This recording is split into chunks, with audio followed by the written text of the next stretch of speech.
तकरीबन 10 उपचुनाव हुए हैं और उठाकर आप देख लेंगे तो चिराग पासवान का हर जगह जमानत जब्त हुआ है। कोई अगर सांसद अगर चिराग पासवान से व्यक्तिगत मुलाकात करते हैं तो उसका भी ये दुरुपयोग, इनकी मंशा स्पष्ट है।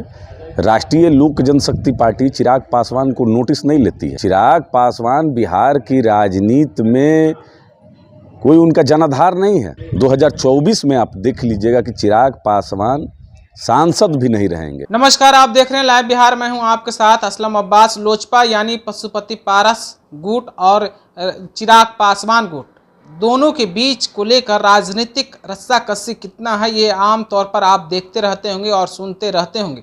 खास करके एक तरफ चाचा पशुपति पारस भतीजे चिराग पासवान पर राजनीतिक रूप से हमलावर दिखते हैं, तो चिराग पासवान भी राजनीतिक दुश्मनी निभाने से पीछे नहीं हटते। उनके प्रवक्ताओं की भी बात करें तो प्रवक्ताओं के बीच भी जुबानी जंग हमेशा देखने को मिलते रहता है। इसी बीच रालोसपा यानी पशुपति पारस गुट के प्रवक्ता चंदन सिंह ने चिराग पासवान पर जोरदार हमला बोला है। उन्होंने साफ तौर पर कहा है कि बिहार में चिराग पासवान की राजनीतिक हैसियत कुछ भी नहीं है। उन्होंने वो एग्जाम्पल यानी उदाहरण देते हुए कहा कि विधानसभा चुनाव में 135 सीटों पे फाइट किए थे, लड़े थे, लेकिन 134 पर जमानत जब्त हो गई थी। एक सीट जीत भी पाए तो उनके विधायक उनके साथ नहीं रहे।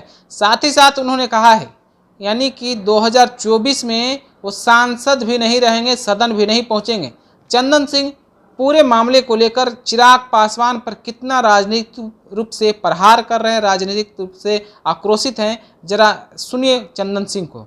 2020 में चिराग पासवान ने 135 सीट पर विधानसभा के प्रत्याशी उतारे और बुरी तरीके से 134 सीट पर जमानत जब्त हुआ। एक विधायक वो भी इनके साथ नहीं रहा।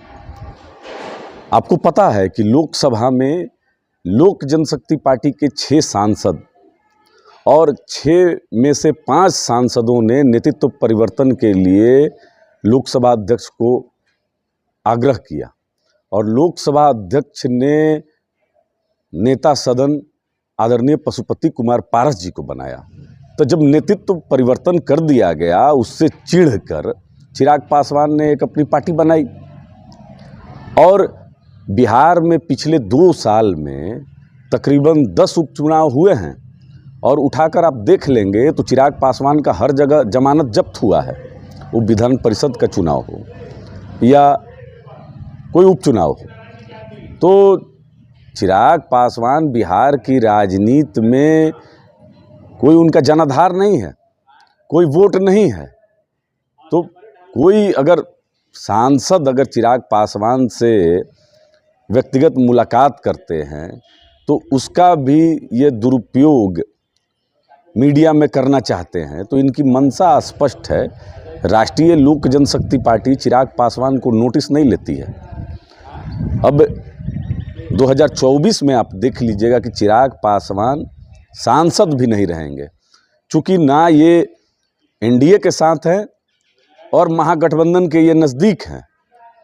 पिछले बार तो माननीय प्रधानमंत्री जी के ऑरा की वजह से चिराग पासवान सदन पहुंच गए, लेकिन इस बार ये लोकसभा के सदस्य भी नहीं बनेंगे। तो रालोसपा प्रवक्ता चंदन सिंह किस तरीके से चिराग पासवान को आड़े हाथ लेते हुए कहा है कि ये हमेशा ब्लैकमेलिंग की राजनीति करते हैं।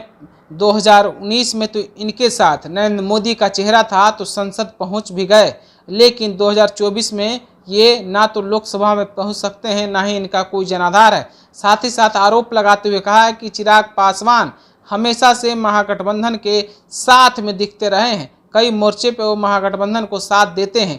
2024 में इनका राजनीतिक अस्तित्व भी खत्म हो जाएगा। साथ ही साथ चंदन सिंह ने कहा कि एनडीए मजबूत है और पूरे मजबूती के साथ काम कर रही है। पशुपति पारस गुट के रूप में सभी सांसद और विधायक साथ हैं। चिराग पासवान बेवजह किसी से मुलाकात करने को लेकर फोटो खिंचवाते हैं, तस्वीर शेयर करते हैं और बिना मतलब की राजनीतिक रोटियां सेकने की कोशिश करते हैं।